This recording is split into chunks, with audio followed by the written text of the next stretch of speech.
stuff. But I think it's a really good question, and it's one I'm getting more and more these days, because people have started the odd time to see me as a commentator as opposed to the guy who makes the videos. And I definitely don't think I'm the best commentator in Ireland, but I hang around with the best commentators in Ireland, so I know what makes them tick. So this is from Connor MacDonald. Not exactly a specific question. The Smash scene here is seriously lacking good commentators. Think you could go over one or two common mistakes? Okay. The most important thing for me when you're a commentator, well, one of the most important things, is to understand your ability as a commentator. If you don't know enough about the game to make a valid comment on what's going on, to say, oh, in terms of Street Fighter, if you don't know enough about option selects, you don't go, ooh, that was a great option select and hope you were right. What you do was, you be honest. You go, don't know much about this game, but I'm going to do my best for you guys. And I think that's important. And I don't think people do it enough, to be honest. You will see the odd Smash video where I'm there, and I am very honest about that. I go like, look lads, I'm stuck doing this, but hey, let's give it a go. The important thing on this score is that try and find one person who really does know their stuff. And then, if you don't know your stuff, you can do what I like to call a teacher-pupil relationship. So you ask questions, that's your role in this situation. The other guy knows more about this matchup, ask him questions, which will create a chance for him to feed back, to give a valid commentary. So you're representing the viewpoint of the person who's watching. Why did that guy do that? I don't understand. Or is that move particularly powerful? He's doing it a lot of the time.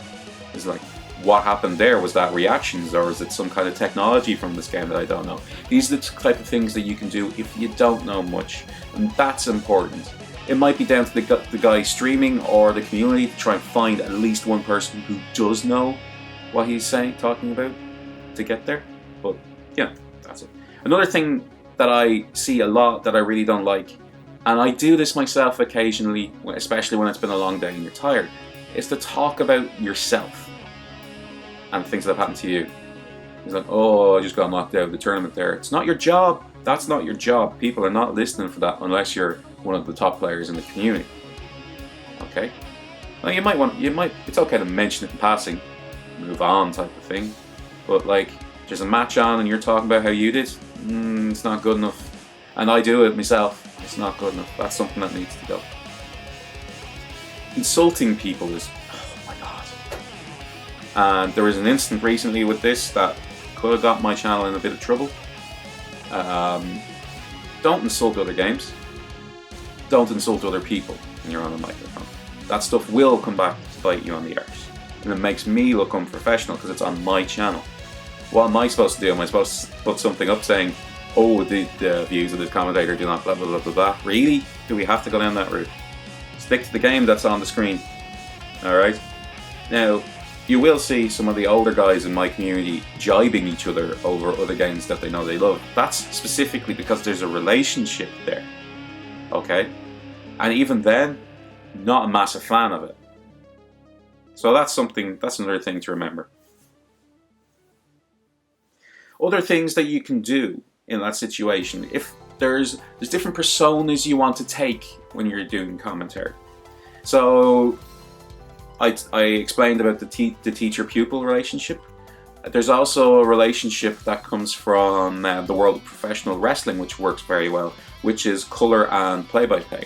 And if you don't know what that means, play-by-play is a guy who, in the event of Street Fighter, like, oh, standing hard punch there, crouching medium kick, cancelling, little hello, okay. He's actually talking about the facts about what's going on. And beside him is the color commentator. And color, in terms of wrestling, is the same thing as hype in terms of fighting games. And that doesn't mean that you're constantly going, whoa, throughout the entire thing.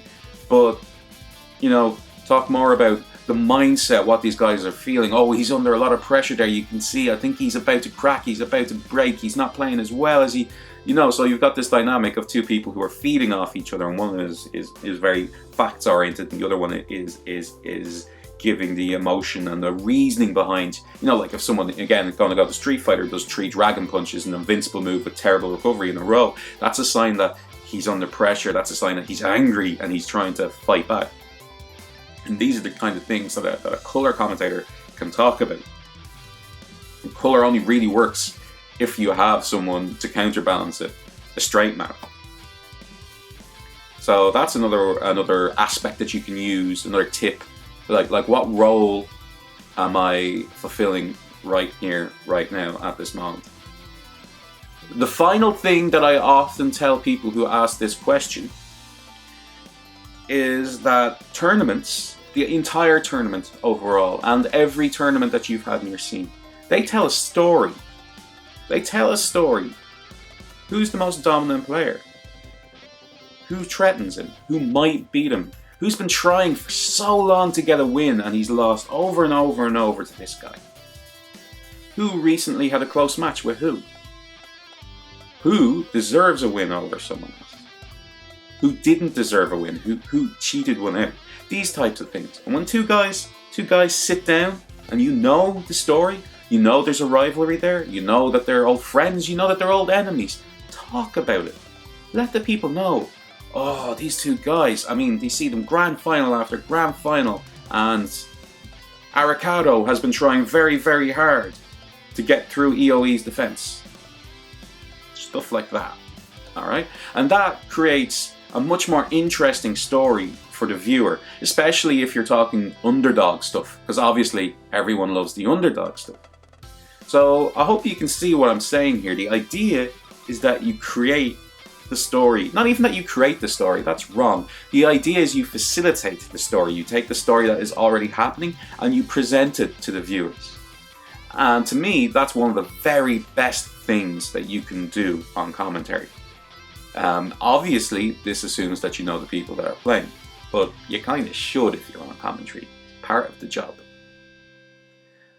I guess the very, very last thing that you can do to get commentator is just learn your game.